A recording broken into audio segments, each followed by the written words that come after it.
곡기라, 조선은 처음이지?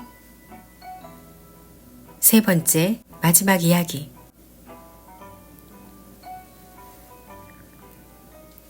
다음 날부터 갯땅을 만드는 일이 본격적으로 시작되었다. 상희 아저씨가 제안한 대로 통나무를 몇 개씩 새끼줄로 묶어 홈통처럼 길게 만들어서 아래로 연결했다. 그리고 그 위로 돌과 통나무를 올려 아래로 내려가도록 했다. 홈통 끝에 정확하게 떨어지기 때문에 위에서 마구잡이로 굴리지 않아도 되었다. 장돌이는 캐낸 돌을 쌓거나 산 중턱에 흙을 파내는 일을 했다. 그러다가 문득 또리와 그 패거리들이 보이지 않는다는 걸 깨달았다. 궁금해진 장돌이가 상희 아저씨에게 물었다. 또리랑 다른 애들은요? 그러자 상희 아저씨가 고개를 들어 해돌 쪽을 가리켰다. 황씨 어르신이 저기로 보냈다. 왜요? 거기서 돌을 캐라고 한 거지. 여기 있어봤자 말썽만 부릴 거라고 생각하셨나 봐. 상희 아저씨의 얘기를 들은 장돌인 안타까운 마음으로 해도 쪽을 바라봤다. 쏟아지는 햇살 사이로 돌을 나르는 또리와 아이들의 모습이 보였다. 나무 한 그루 없고 바위 투성이인 해도는 마음 놓고 쉴 만한 곳이 없었다. 마음이 불편해진 장돌인 물끄러미 그쪽을 바라보다 돌을 옮기던 또리와 눈이 마주쳤다. 또리가 고개를 돌린 채 외면하는 게 보였다. 그렇게 며칠 동안 갯땅을 만드는 공사가 이어졌다. 매봉산 중턱에서 파낸 돌을 홈통을 통해 아래로 굴리고 흙을 퍼서 장도와 해도 사이의 땅에 붓는 일을 반복했다. 하지만 생각보다 일이 진척되진 않았다. 돌을 아무리 촘촘하게 쌓고 흙을 양껏 붓는다고 해도 파도가 몇 번 치면 스르륵 사라져버렸기 때문이다. 그걸 본 황씨 할아버지의 얼굴이 일그러졌다. 이상하군. 일부러 파도가 약한 봄을 골랐는데 말이야. 그 옆에 선 상희 아저씨가 하늘을 올려다보며 말했다. 아무래도 태풍이 일찍 오려나 봅니다. 일단 작업을 중단하는 게 어떻겠습니까? 아무래도 내가 서둘렀던 모양이군. 오늘까지만 작업하고 추위를 지켜보세. 두 사람이 얘기를 나누던 사이 하늘에서 우르릉거리는 소리가 들렸다. 놀란 장돌이가 고개를 들어 하늘을 보자 한쪽 구석에서 검은 먹구름이 빠른 속도로 다가오는 게 보였다. 장돌이가 상희 아저씨를 바라봤다. 소리를 들은 상희 아저씨 역시 같은 곳을 보고 있는 중이었다.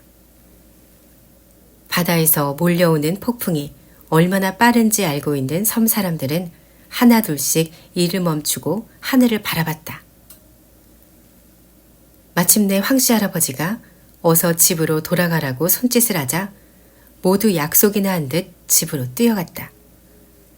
폭풍이 치면 담장이 무너지거나 지붕이 날아가는 걸 막기 위해 미리 손을 봐야 했기 때문이다. 잠시 후에 장도에 도착한 먹구름은 어마어마한 양의 비를 쏟아냈다.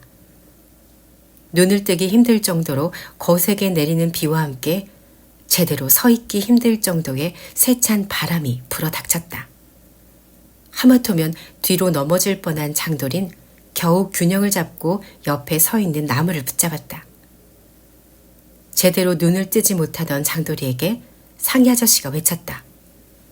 얼른 집으로 돌아가.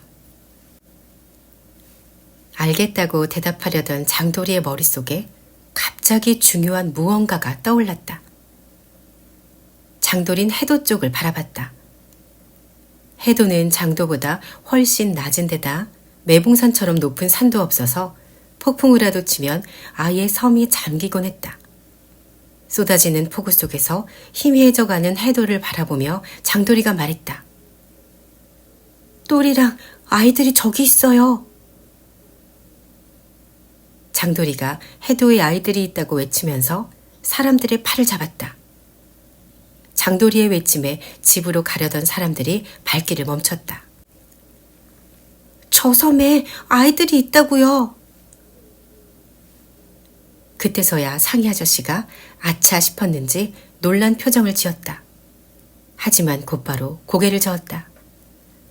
일단 우리들이라도 먼저 피하자. 저긴 비바람을 피할 곳이 없어요. 빨리 데려오지 않으면 위험할 수 있다고요. 그 말이 끝나기가 무섭게 집채만한 파도가 해도를 덮쳤다. 바위에 부딪히면서 산산조각난 파도 거품이 사방으로 튀었다. 이런 상황이라면 오래 버티지 못할 게 분명했다. 상희 아저씨가 해도를 바라보는 장돌이의 어깨에 손을 올렸다. 폭풍이 가라앉을 때까지 기다렸다가 가보자. 아무도 못 버틸 거예요. 그건 저 아이들의 운명이겠지. 장돌인 상희 아저씨의 냉정한 말에 그대로 얼어붙었다. 장도에서는 죽음이 일상적이었다. 어린아이가 종기나 감기 같은 사소한 질병에 걸렸다가 일어나지 못하고 그대로 눈을 감는 경우가 많았고, 어른들도 물고기를 잡다 물에 빠져 죽거나 병에 걸려서 죽는 일이 흔했다. 섬에는 의원이 없었기 때문에 약을 쓸 수가 없었다. 그래서 누군가 아프거나 다치면 매 바위에 올라가서 천지신명께 비는 수밖에 없었다. 장돌이가 6살 때 뱀에게 물려서 온몸이 통통 붓고 고열에 시달렸을 때 엄마는 부엌에서, 아빠는 매 바위에 올라가 제발 자식을 살려달라고 빌었다. 장돌이는 그때도 운이 좋게 붓기가 빠지면서 살아남았지만 또래 친구들 중 절반이 이런저런 이유로 짧은 생을 마쳐야만 했다. 그때의 슬픔을 기억하고 있던 장돌인 해도에 남겨진 친구들까지 잃고 싶지 않았다. 장돌이가 여전히 자리를 떠나지 않고 있자 상희 아저씨가 다시 말했다. 나도 가슴이 아프다. 하지만 지금 저기로 건너가는 건 저승길로 가는 거랑 다를 게 없어. 그래도 시도도 안 해보고 포기할 수는 없어요. 저길 봐라. 파도가 이미 중간에 길을 집어삼켰어. 거기다 갯땅을 만든다고 돌을 잔뜩 깔아놔서 잘못해서 삐끗하면 발이 부러지거나 끼어버리고 말 거다. 물도 네 키 정도까지 찼을 거다. 그러니까 포기해라. 상희 아저씨의 말에 장돌인 고개를 저었다. 어떻게 해보지도 않고 포기하라고만 해요. 설사 저쪽으로 건너간다고 해도 아이들을 데리고 어떻게 돌아올 건데. 냉정하게 얘기하는 상희 아저씨를 노려보던 장돌인 코끼리를 떠올렸다. 갯땅을 만들기 전 코끼리의 등을 타고 해도에서 장도로 건너온 기억이 떠오른 것이다. 파도가 심하게 치고 비바람이 불고 있었지만 덩치가 큰 코끼리라면 버틸 것 같았다. 장돌이는 곧장 코끼리가 있는 매봉산의 매바위를 향해 뛰어갔다. 가는 길에 번개가 치면서 바람이 심하게 불고 신고 있던 집신이 벗겨졌지만 줄 틈도 없이 뛰었다. 인기척을 느꼈는지 바위에 기댄 채 누워있던 코끼리가 고개를 들었다. 온몸이 비에 흠뻑 젖은 장돌인 코끼리에게 다가가서 손짓 발짓을 하며 말했다. 코끼라, 친구들이 해도에 갇혀 있어. 비바람이 심하게 쳐서 이대로 놔두면 정말 위험해. 부탁인데 나랑 같이 친구들을 구해줄 수 있겠니? 장돌이는 몇 번이고 같은 말을 했지만 코끼리는 멀뚱히 바라만 볼 뿐이었다. 말이 통하지 않는다는 사실을 알면서도 장돌이는 다급하고 슬펐다. 계속 말을 하던 장돌이는 끝내 울음을 터뜨렸다. 미안한데 좀 도와달라고. 지친 장돌인 그 자리에 털썩 주저앉았다. 고개를 들 힘조차 없던 장돌이가 흐느껴 울면서 말했다. 더 이상 가까운 사람들을 잃고 싶지 않다고. 그러자 코끼리가 육중한 몸을 일으켰다. 비에 젖은 온몸을 크게 한번 털곤 앞발을 구부렸다. 장돌이는 환하게 웃으며 벌떡 일어났다. 고마워, 코끼라. 코끼리는 코를 치켜들며 길게 울더니 해도가 있는 바닷가 쪽으로 내려갔다. 장돌이는 코끼리의 등 위에 바짝 엎드린 채 매달려갔다. 저기야, 저기. 바닷가로 나오자 폭풍우는 한층 더 거세졌다. 아까보다 더 큰 파도가 해도를 집어 삼키는 게 보였다. 산산이 부서진 파도가 섬을 쓸고 지나갔다. 장도와 해도 사이의 바다도 파도가 쉴 새 없이 들이치는 중이어서 사람이라면 감히 다가갈 엄두도 못 낼 것 같았다. 코끼리도 겁이 났는지 쉽사리 들어가지 못하고 그 앞에서 주춤거렸다. 장돌이는 그런 코끼리의 등을 쓰다듬으면서 귀에 대고 속삭였다. 무서운 거 알아. 그런데 우리 같이 용기를 내보자. 응? 장돌이의 말에 코끼리가 크게 한번 울곤 물속에 발을 집어넣었다.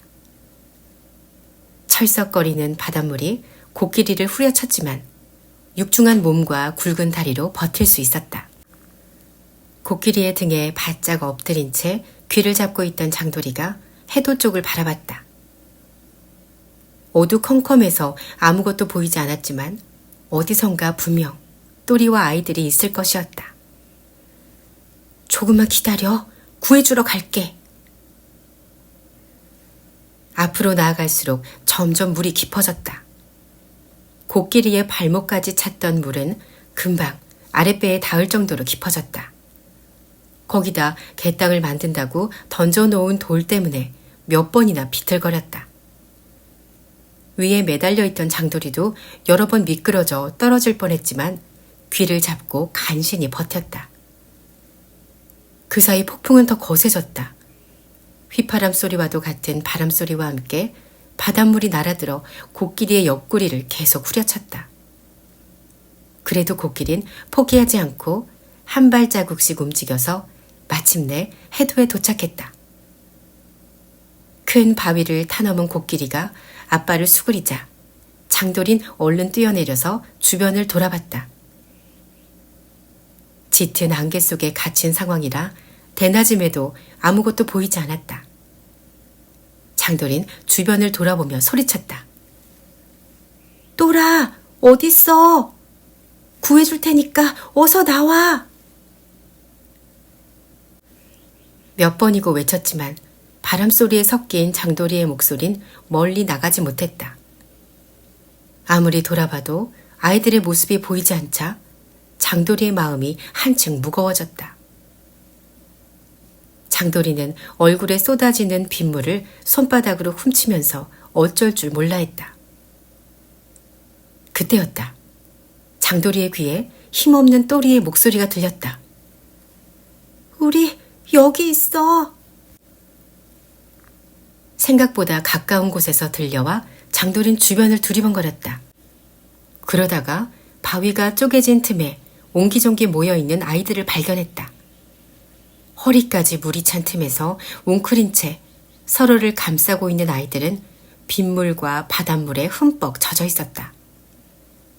장돌이가 다가가서 손을 내밀자 또리가 그 손을 잡았다. 와줘서 고마워. 갑자기 태풍이 몰아쳐 빠져나가질 못했어. 코끼리를 타고 건너왔어. 또리와 함께 다른 친구들도 하나둘씩 바위 틈을 빠져나왔다. 제일 마지막에 나온 친구는 머리에서 피가 흘러나오고 있었다. 그걸 본 장돌이가 물었다. 어떻게 된 거야? 파도가 칠 때 옆으로 넘어지면서 바위에 부딪혔어.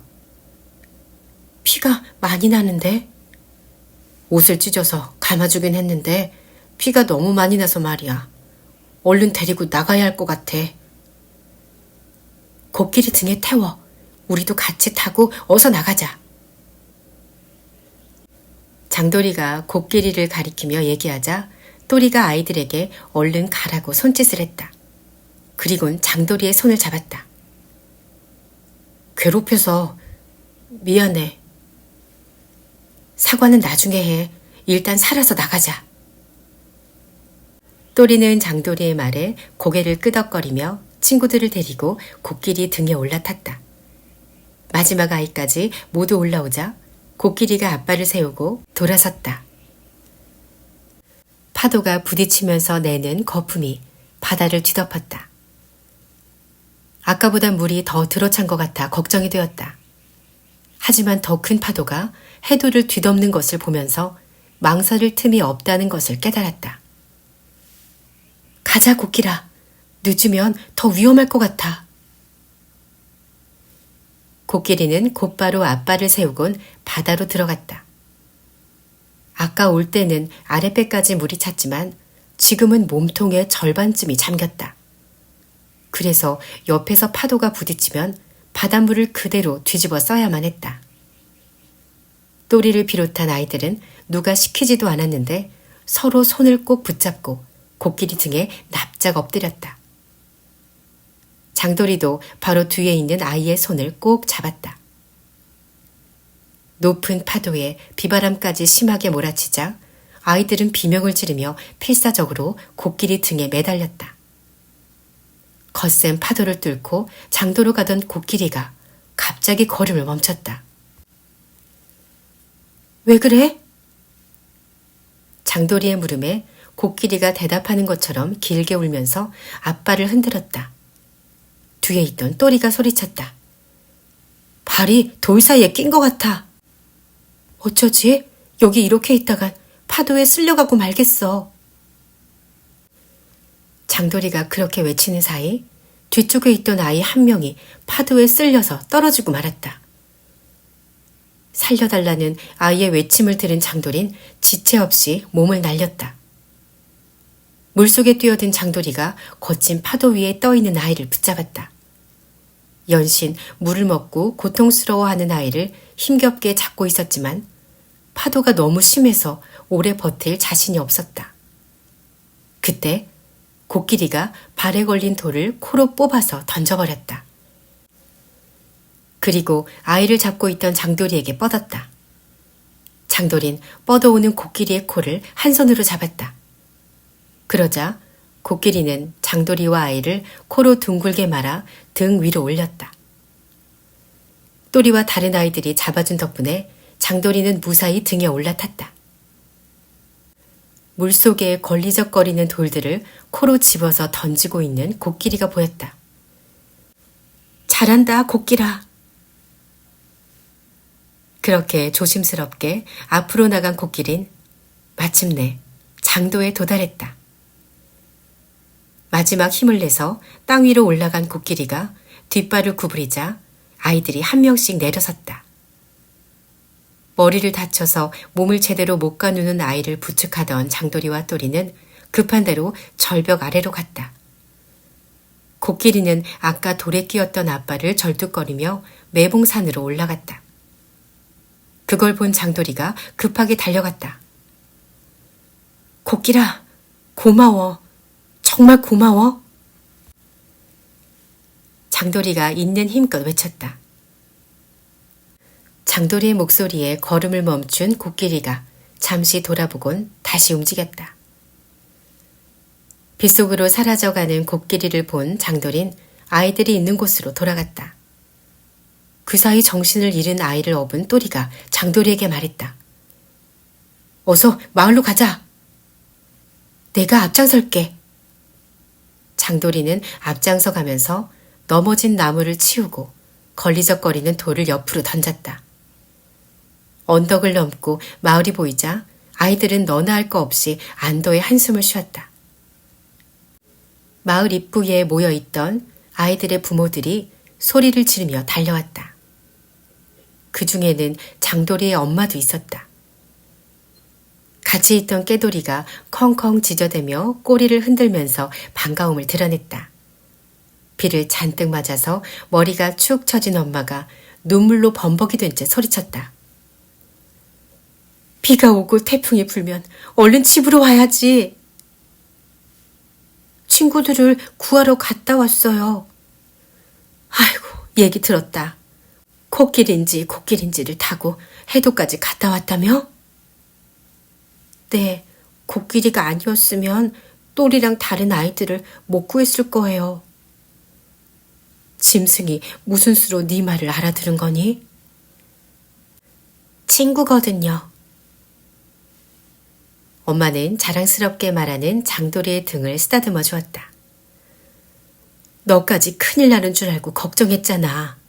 어서 집으로 들어가자. 네, 비 그치고 나면 코끼리 보러 가도 돼요? 아빠를 다친 것 같았어요. 그런 장도리를 어이없다는 표정으로 바라보던 엄마가 대답했다. 그래라. 비바람은 다음 날까지 불었다. 잠깐 그쳤다가도 다시 바람이 불고 비가 내렸다. 천둥 번개와 함께 거센 바람이 몰아쳤지만 다행스럽게도 매봉산이 막아주면서 마을은 큰 피해 없이 넘어갔다. 바람이 멈추면서 코끼리가 부서뜨린 집을 고치는 일이 재개되었다. 섬 사람들이 모두 도와 금방 고치자 살쭅이 아저씨는 좋아서 입을 다물지 못했다. 비가 그치기만을 기다렸던 장돌인 코끼리를 보러 갔다. 또리도 함께 산으로 올라갔다. 집에 있는 게 심심했는지 깨돌이도 냉큼 따라 나섰다. 나무 작대기로 젖은 잎사귀들을 제치며 숲으로 들어가자 지늘기 된 바닥에서 뒹굴고 있는 코끼리가 보였다. 그걸 본 또리가 크게 웃었다. 쟤 뭐 하는 거야? 웃고 있는 또리에게 장도리가 대답했다. 잘 모르겠는데 씻고 있나 봐. 코끼리는 코로 흙탕물을 빨아들였다 몸 위로 뿌렸다. 그렇게 몇 번 물을 뿌리는 걸 보자 장도리가 조심스럽게 다가갔다. 장도리와 또리를 본 코끼리가 코를 들어 마치 손처럼 흔들었다. 그걸 본 또리가 피식 웃었다. 꼭 사람 같네. 말은 못하지만 내 말은 알아듣는 것 같아. 그러니까 네 부탁을 듣고 우리를 구하러 왔겠지. 장도리가 고개를 끄덕거렸다. 그리고 누워있는 코끼리에게 다가갔다. 아빨 괜찮아? 바위에 깨어있던 아빠를 바라보며 물었다. 발톱 사이의 상처가 아문 흔적이 보였다. 장도리가 한숨을 쉬면서 상처를 어루만졌다. 그동안 많이 아팠겠다. 그러자 코끼리가 괜찮다는 듯 발을 가볍게 흔들어줬다. 다행이네. 도와줘서 고맙다는 얘기 해주려고 왔어. 네가 아니었으면 친구들을 잃을 뻔했거든. 장도리의 얘기가 끝나자 또리도 다가와서 말했다.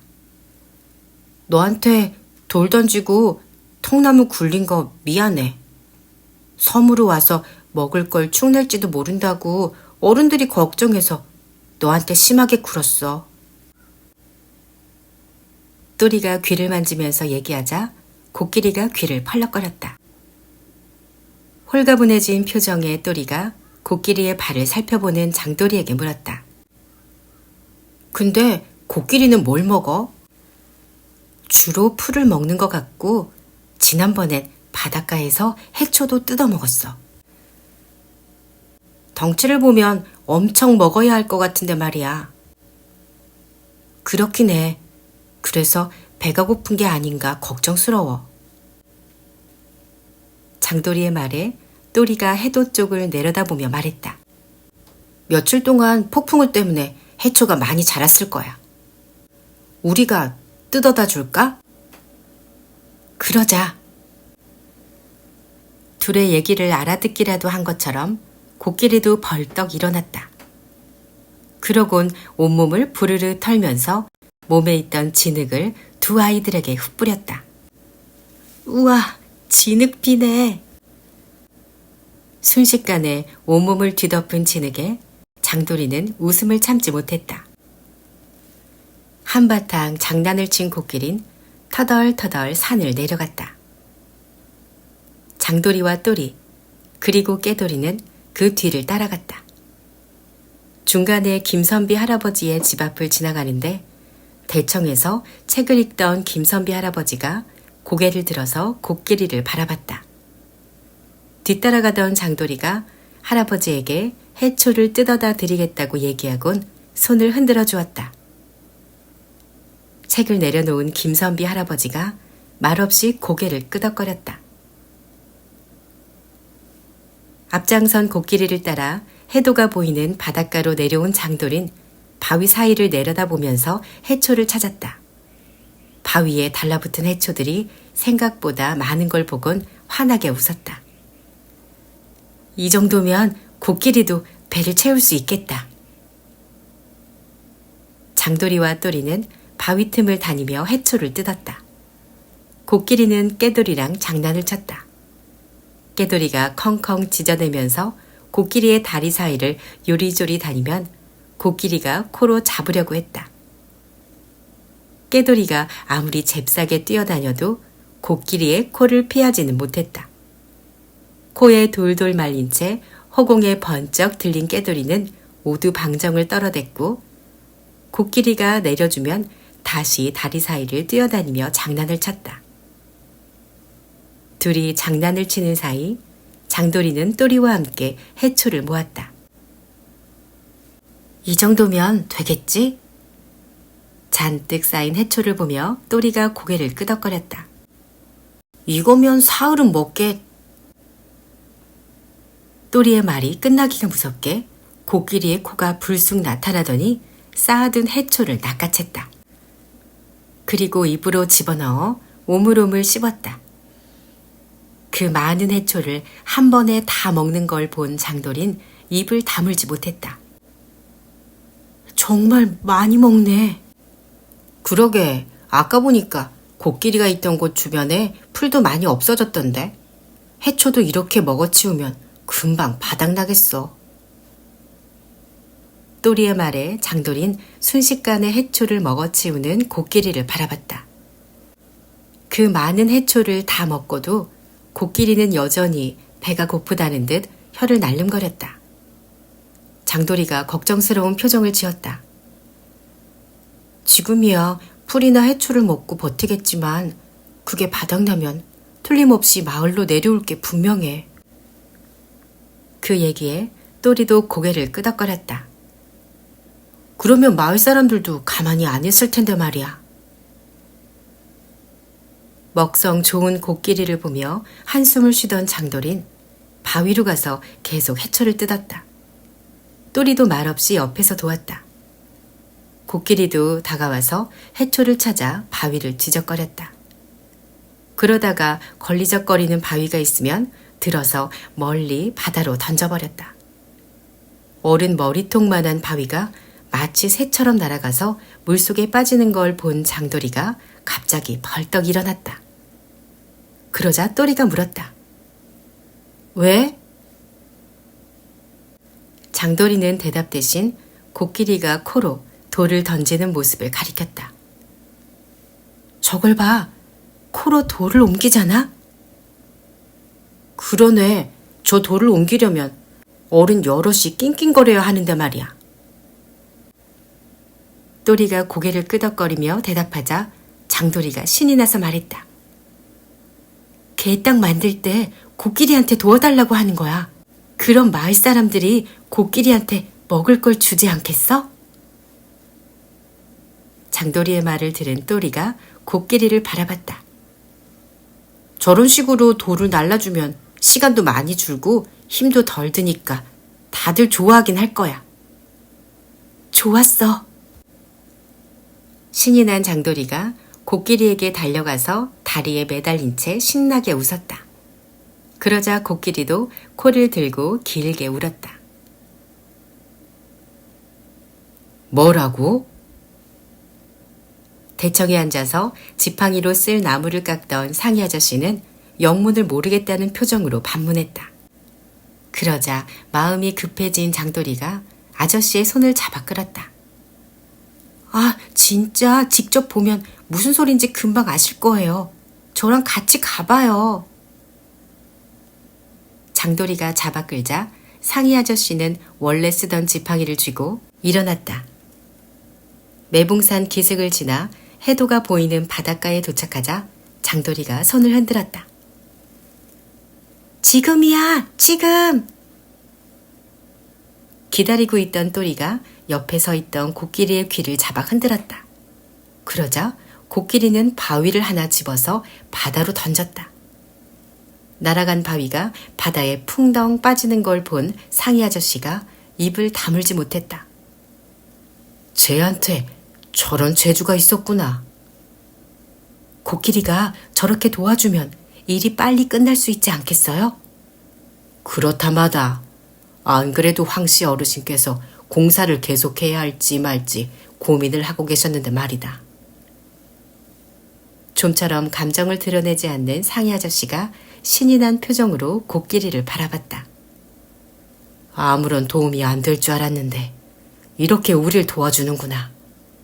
이렇게만 해주면 할 일의 절반은 줄일 수 있겠어. 대신 코끼리한테 먹을 걸 주세요. 일을 시킨 대가를 주라는 얘기냐? 상희 아저씨의 물음에 장돌이가 고개를 끄덕거렸다. 네, 지금까지는 매봉산의 풀이랑 해초로 버텼는데 곧 바닥이 날 것 같아요. 장돌이의 설명을 들은 상희 아저씨가 한동안 고민하다 입을 열었다. 마을 사람들한테 상의를 해봐야겠지만 저렇게 일을 해주면 크게 반대는 안 할 거다. 하루에 콩 한 섬 정도면 되겠니? 충분해요. 알겠다. 작년 콩 농사가 잘 돼서 집집마다 여분이 충분할 거다. 상희 아저씨가 황씨 할아버지랑 상의를 하겠다며 자리를 떴다. 신이 난 장돌이가 달려오자 코끼리가 코를 들어 올린 채 크게 울었다. 갯땅을 만드는 일은 다음 날부터 다시 시작되었다. 상희 아저씨가 한 얘기대로 일을 도와주면 콩 한 섬을 받기로 하고 코끼리도 투입되었다. 처음에는 사람들 사이에서 머뭇거렸지만 곧 익숙해졌는지 연신 코로 돌을 말아주고 바다에 던졌다. 긴가민가 하던 사람들도 그런 코끼리의 모습을 보곤 일이 쉬워졌다며 웃음을 멈추지 않았다. 신이 난 듯한 코끼리가 돌을 발로 차기도 하고 굴리기도 하면서 바다에 빠뜨렸다. 그걸 보던 장돌이가 머리를 짰다. 계속 코를 쓰는 것보다 썰매 같은 걸 만들어주는 건 어떨까요? 썰매? 상희 아저씨의 반문에 장돌이가 나뭇가지를 집어 바닥에 그림을 그렸다. 겨울에 눈이 오면 매봉산에서 썰매를 타잖아요. 그렇게 생긴 걸 만들어서 바위를 싣고 코끼리한테 끌고 바닷가로 오게 한 다음에 바다에 던지면 한결 편할 것 같아요. 산에서 바닷가까지는 모래랑 흙이라서 충분히 끌릴 거예요. 좋은 생각이구나. 내가 살쭉이랑 당광이한테 얘기해서 만들어 보라고 하마. 점심시간이 되자 사람들이 일을 멈추고 한 군데 모여 밥을 먹었다. 각자 집에서 싸온 걸 먹었고 코끼리에겐 약속한 대로 삶은 콩 한 섬이 주어졌다.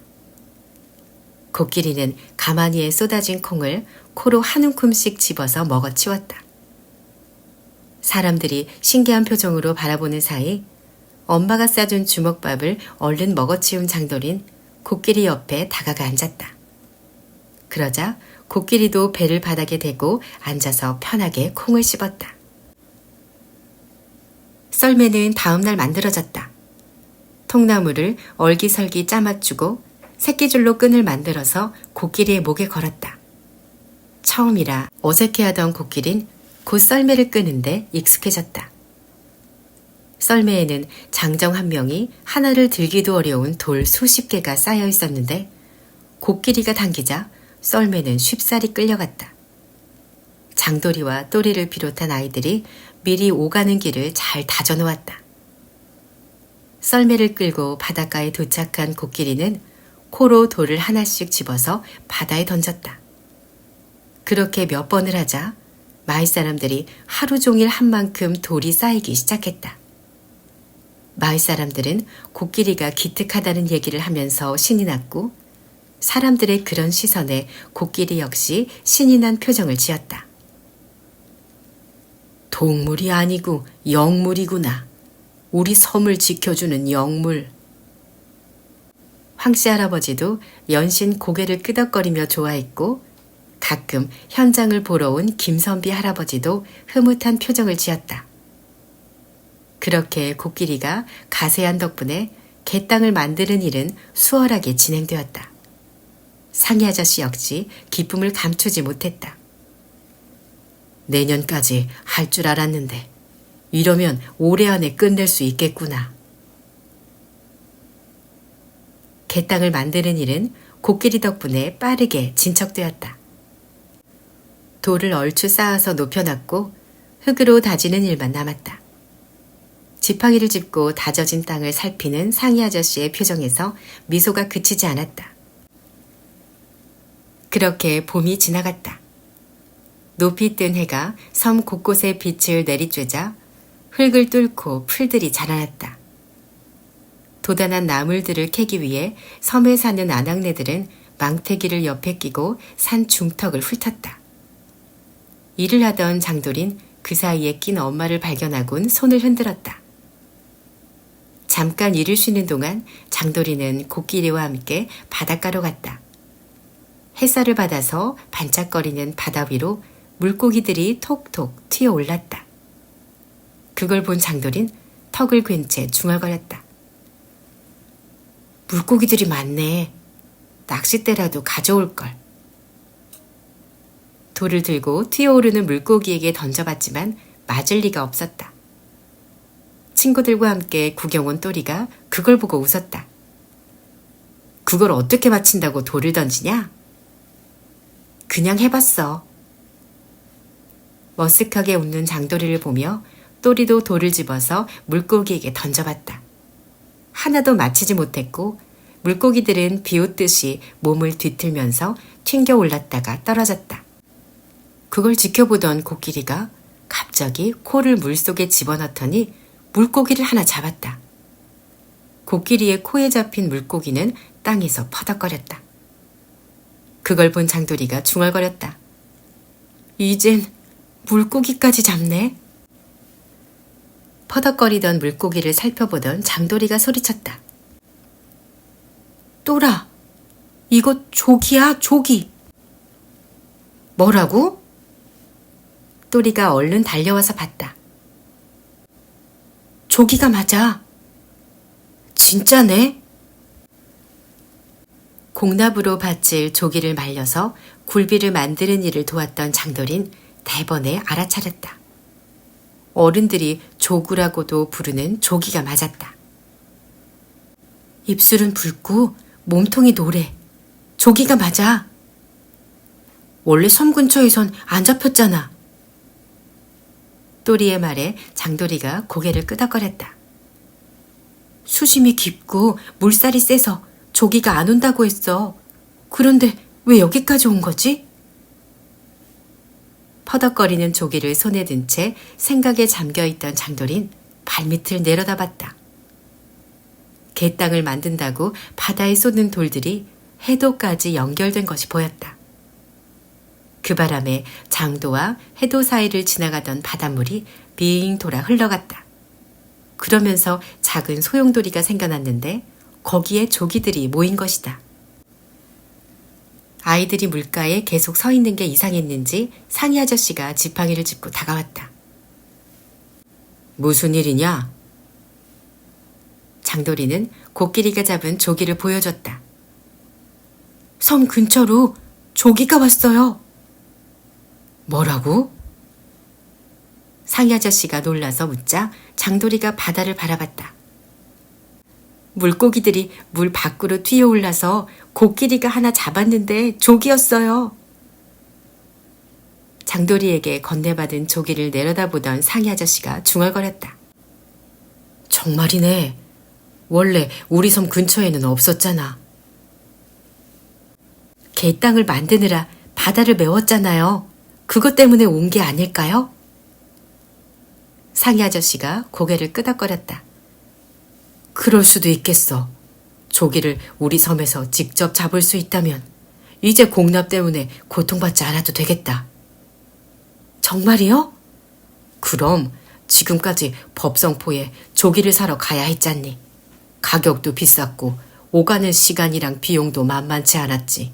그래서 직접 조기를 잡겠다고 나서기도 했고 말이야. 조기를 잡으러 나갔다 아직 돌아오지 않은 아빠를 떠올리자 장돌이는 울컥했다.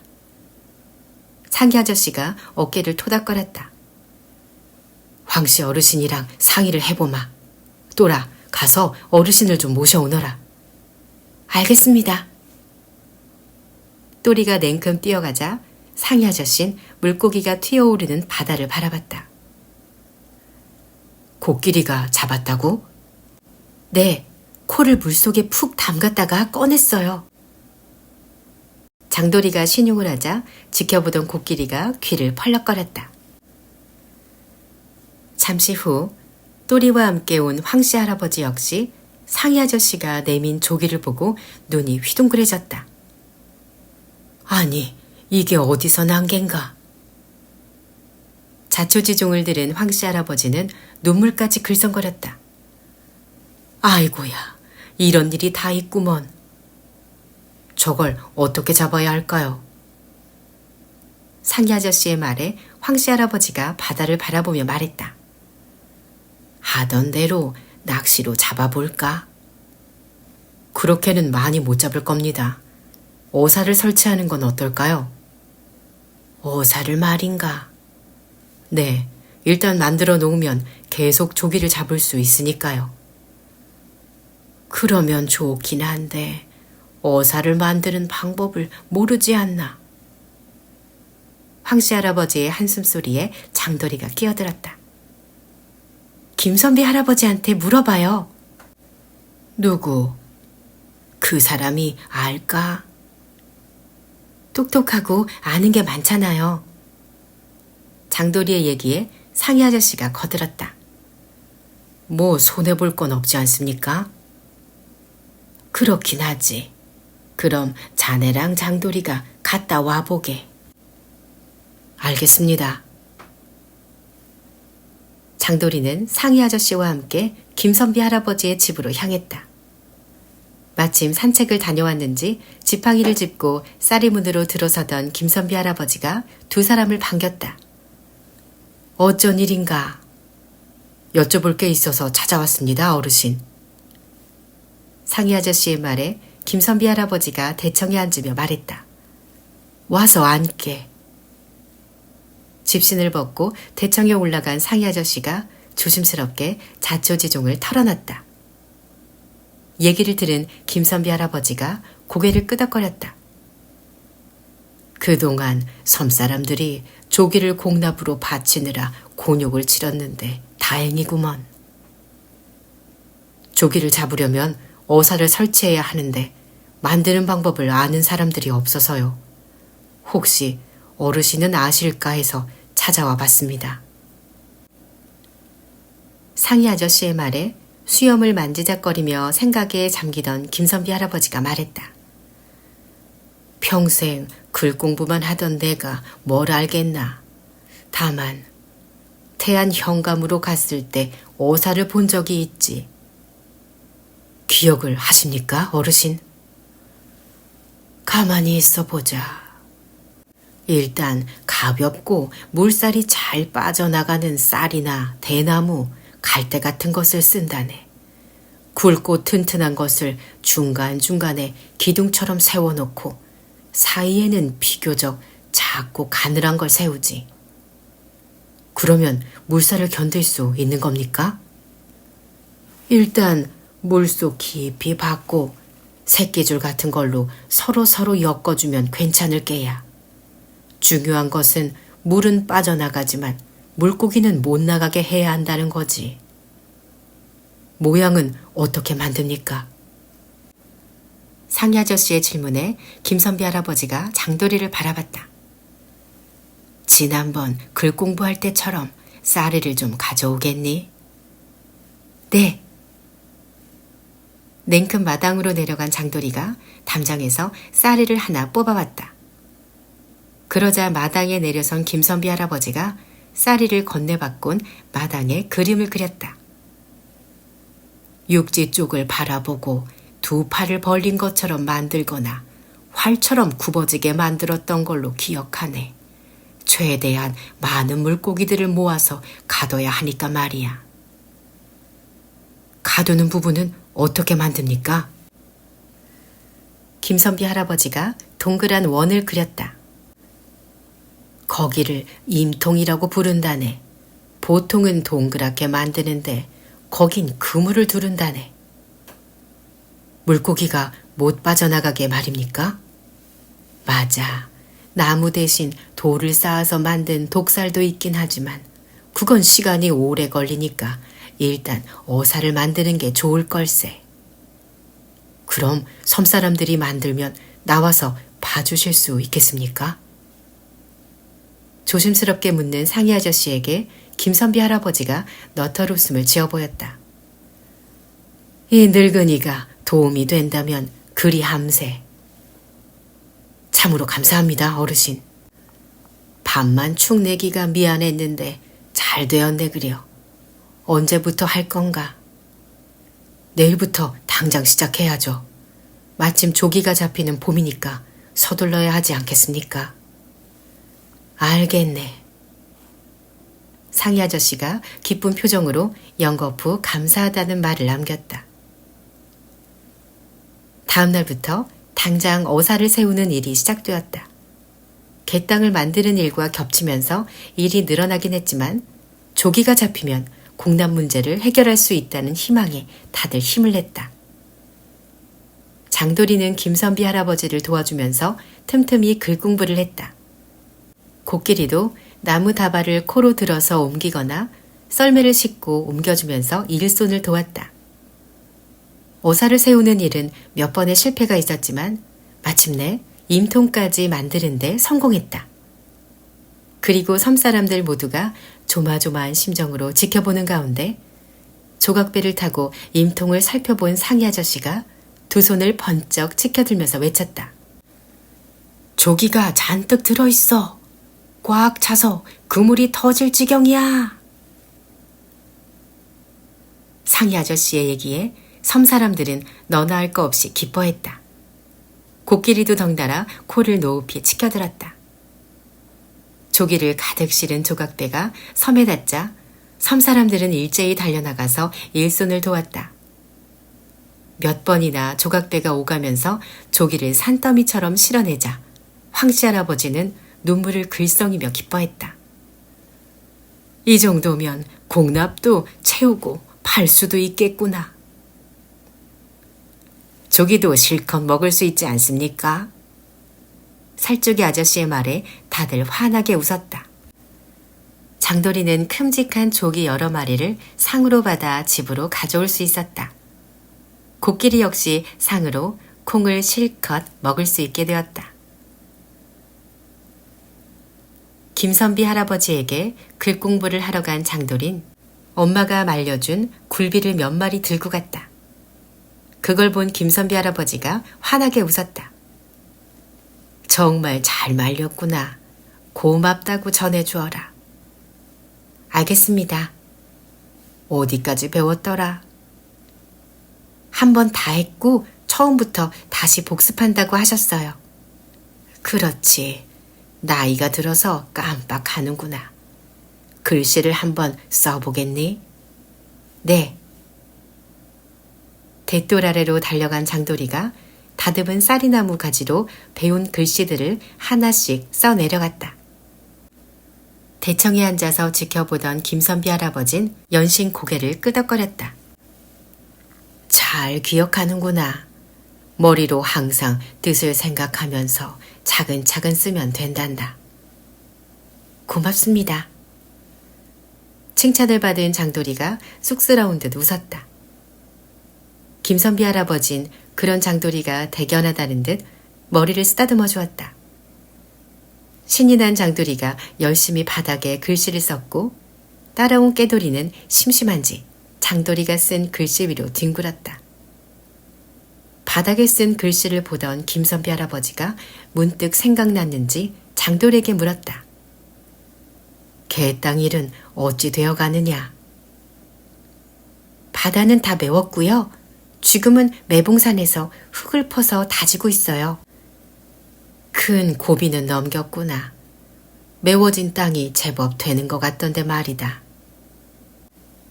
땅이 넓어지고 거기에 조기까지 잡을 수 있다고 해서 다들 열심히 하고 있어요.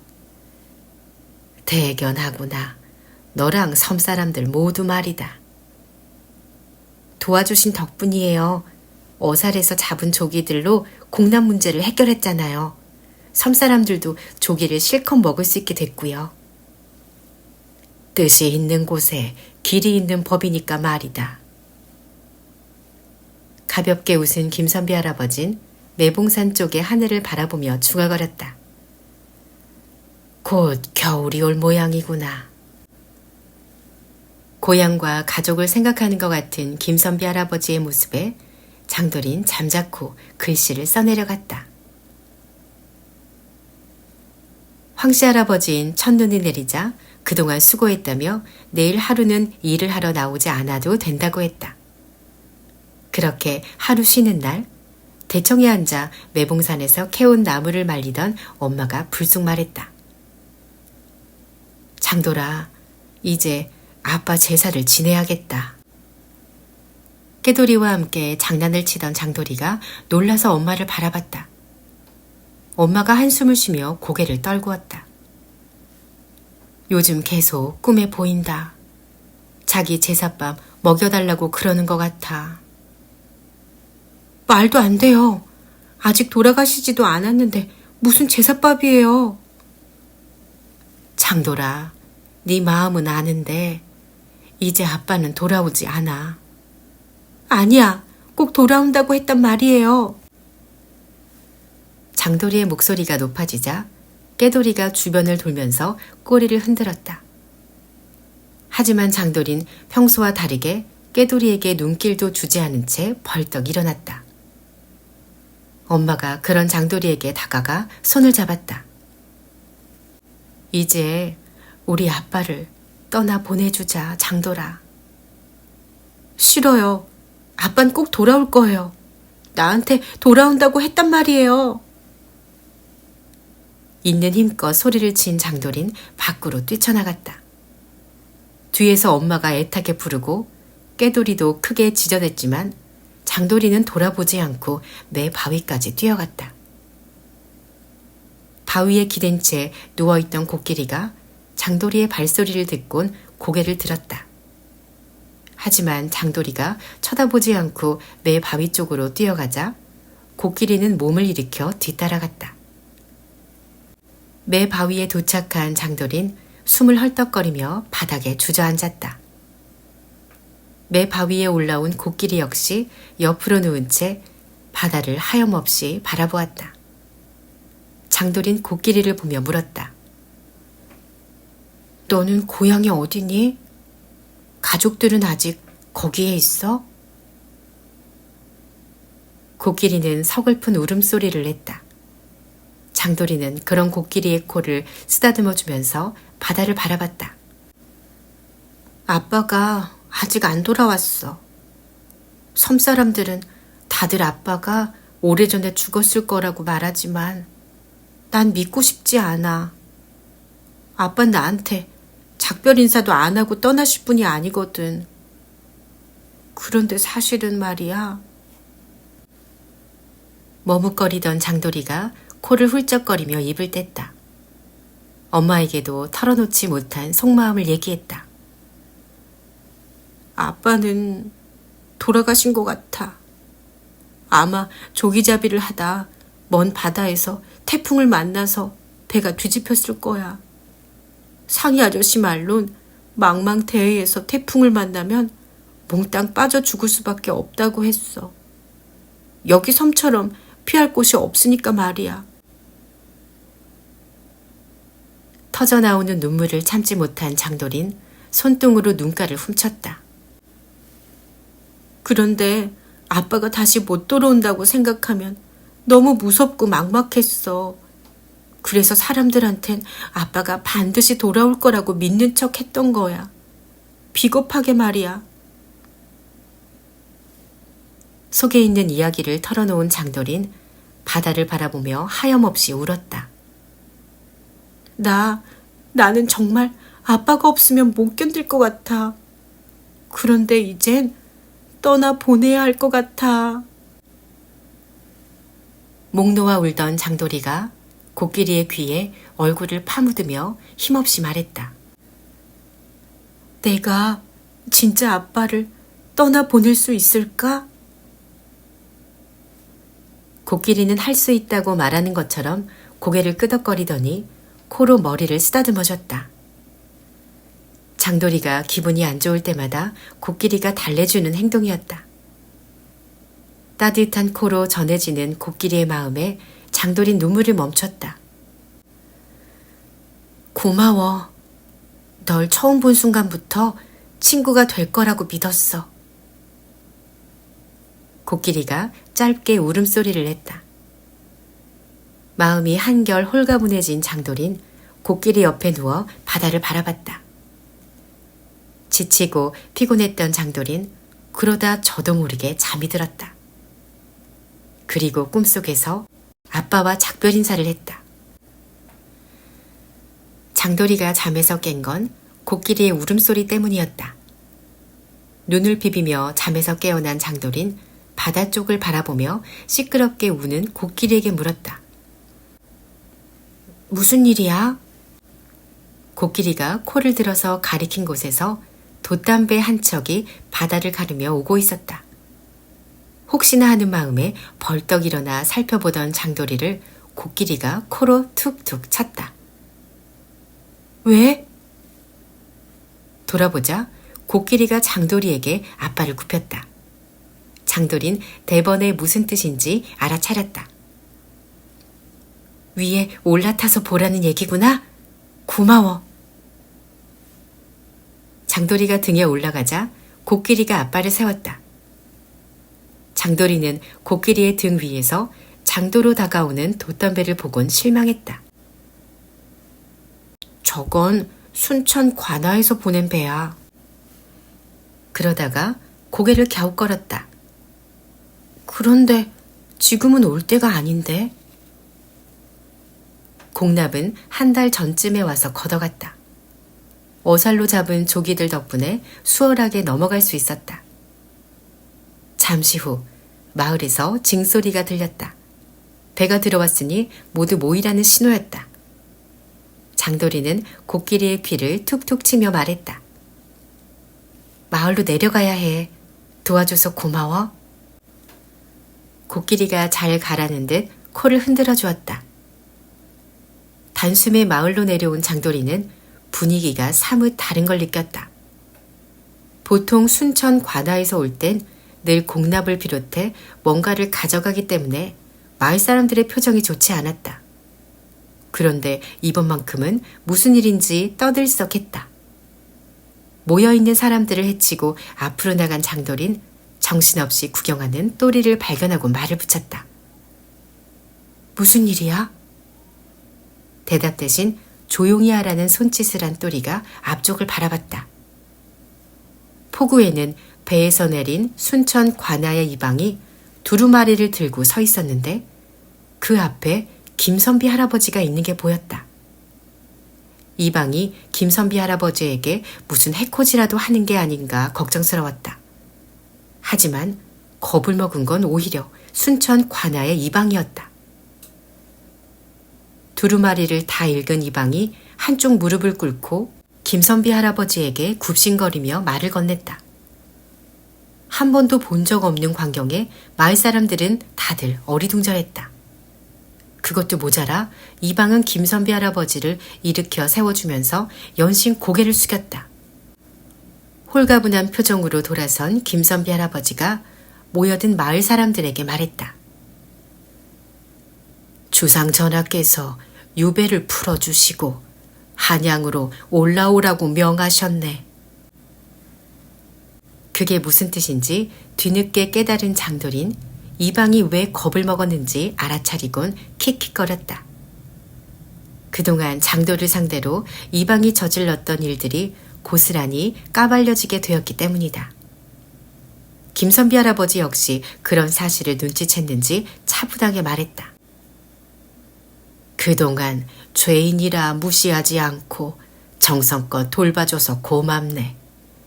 이제 한양으로 가서 주상 전하를 뵈면 이곳 사정을 자세히 얘기하도록 하겠네. 그 말을 들은 섬사람들은 모두 기쁨에 환호성을 질렀다. 떨떠름한 표정을 짓던 이방은 김선비 할아버지가 돌아서자 얼른 고개를 숙였다. 김선비 할아버지가 짐을 챙겨야 한다고 하자 당장 일꾼 2명을 붙여주었다. 김선비 할아버지는 마을 사람들과 인사를 나누며 살던 집으로 갔다. 땅이 꺼져라 한숨을 쉬던 이방이 뭔가 생각났다는 표정으로 말했다. 참, 이매방이랑 소년실, 죽실이가 여기 출신이지? 아빠 이름이 제일 처음 나오자 장돌이의 눈이 커졌다. 김선비 할아버지의 소식을 듣고 기뻐하던 마을 사람들의 표정이 굳어졌다. 황씨 할아버지가 앞으로 나가서 대답했다. 그렇습니다만 무슨 소식이라도 있습니까? 조정에서 소식이 왔네. 이번 북경에 갔던 조천사가 돌아올 때 그들도 함께 올 거라고 말이야. 모두 14명이었지? 맞습니다. 14명 모두 돌아온다는군.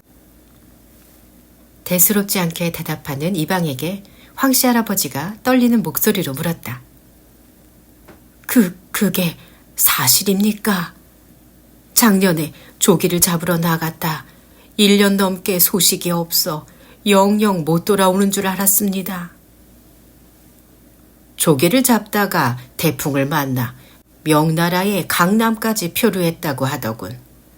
다행히 구조가 되어 북경으로 와서 거기서 우리 조천사랑 만난 모양일세. 다들 건강하다고 하니 걱정 말게나. 그게 사실입니까? 황씨 할아버지의 물음에 이방이 시큰둥한 목소리로 대답했다. 그렇다니까. 지금쯤 압록강을 막 건넜을 거야. 아마 내년 봄쯤엔 볼 수 있겠군. 장정들이 돌아오는 거니 그땐 공납을 더 바치게. 황씨 할아버지가 연신 고개를 숙이며 고맙다고 말하는 와중에 김선비 할아버지가 일꾼들과 함께 짐을 가지고 돌아왔다. 마을 사람들은 약속이 나은 듯 좌우로 물러서서 길을 터주었다. 보따리를 안은 채 지나가던 김선비 할아버지가 장돌이 앞에 멈췄다. 일꾼들에게 얘기를 들었다. 곧 아빠를 만나 보겠구나. 믿기지가 않아요. 저는 영영 못 볼 줄 알았거든요. 참으로 큰 복이 아닐 수 없구나. 아빠를 만나면 오랫동안 행복하게 살아라. 감사합니다. 너무 기쁜 나머지 장돌이가 엉엉 울자 김선비 할아버지가 머리를 쓰다듬어주며 보따리를 하나 내밀었다. 너는 그럴 자격이 있으니까 말이다. 그리고 이건 선물이다. 뭔가요? 내가 보던 책들이다. 천자문을 다 떼었으니 이제 읽을 수 있을 거다. 정말요? 섬에서 책은 정말 귀한 물건이었다. 기쁜 표정을 감추지 못하는 장돌이에게 김선비 할아버지가 말했다. 네 아버지도 나한테 글을 배워서 어느 정도 알고 있으니 같이 읽으면 되겠구나. 한양에 도착하면 편지를 보내마. 알겠습니다. 그리고 내가 살던 집은 코끼리에게 주려무나. 네? 코끼리가 지금 지내고 있는 곳은 비바람이 심하게 치면 고스란히 맞아야 할 것 같아서 말이다. 기둥만 남기고 벽을 허물면 코끼리가 비를 피하기 좋을 게다. 그렇게 할게요. 그동안 고마웠다. 잘 있거라. 김선비 할아버지가 일꾼들의 부축을 받으며 배에 오르자 이방도 뒤따라 탔다. 돛을 활짝 펼친 배가 포구를 떠나는 순간 배전으로 나온 김선비 할아버지가 손을 흔들며 작별 인사를 했다. 배가 멀어지자 황씨 할아버지가 떨리는 목소리로 말했다. 다들 들었지? 한 명도 빠지지 않고 다들 돌아온다고 하는구먼. 그 얘기를 듣고 있던 장돌이에게 또리가 다가와서 손을 잡았다. 믿기지 않아. 나도. 아빠가 우리들을 보면 놀라겠다. 그동안 많이 컸다고 말이야. 그러게. 둘이 얘기를 주고받는 사이 황씨 할아버지가 잔치를 열자는 말을 했다. 다들 기뻐하는 와중에 앉아서 울고 있는 엄마가 보였다. 장돌이는 눈시울이 뜨거워졌다. 곧장 다가가 엄마를 힘껏 끌어안았다. 엄마! 아이고, 이게 꿈이냐 생시냐. 죽은 줄 알았는데 멀쩡히 돌아온다니 믿기지가 않는구나. 장돌이가 엄마를 끌어안고 정신없이 우는 사이 마을 사람들은 당장 잔치 준비를 했다. 그 광경을 보던 장돌인 벌떡 일어나서 매봉산으로 향했다. 어디 가니? 엄마의 물음에 장돌이가 대답했다. 친구한테 소식 전해주려고요. 무슨 뜻인지 대번에 알아차린 엄마가 웃으며 고개를 끄덕거렸다. 잘 갔다 오너라. 엄마의 배웅을 받은 장돌인 매바위가 있는 매봉산으로 뛰어갔다. 코끼리는 아직 매바위에서 내려오지 않고 바다를 바라보는 중이었다. 아빠가 곧 온다는 기쁜 소식을 전해주려던 장돌인 문득 코끼리도 고향과 가족을 그리워하고 있을지 모른다는 생각이 들었다. 나만 기뻐하면 안 될 것 같다는 생각에 장돌인 입을 다물었다. 조심스럽게 코끼리에게 다가가 인사했다. 코끼리가 반갑다는 듯 코로 머리를 쓰다듬어 주었다. 장돌이는 그런 코끼리에게 말했다. 아빠가 돌아온대. 폭풍을 만나서 중국까지 표류했다가 돌아오시는 거래. 꿈인지 생신지 믿기지가 않아.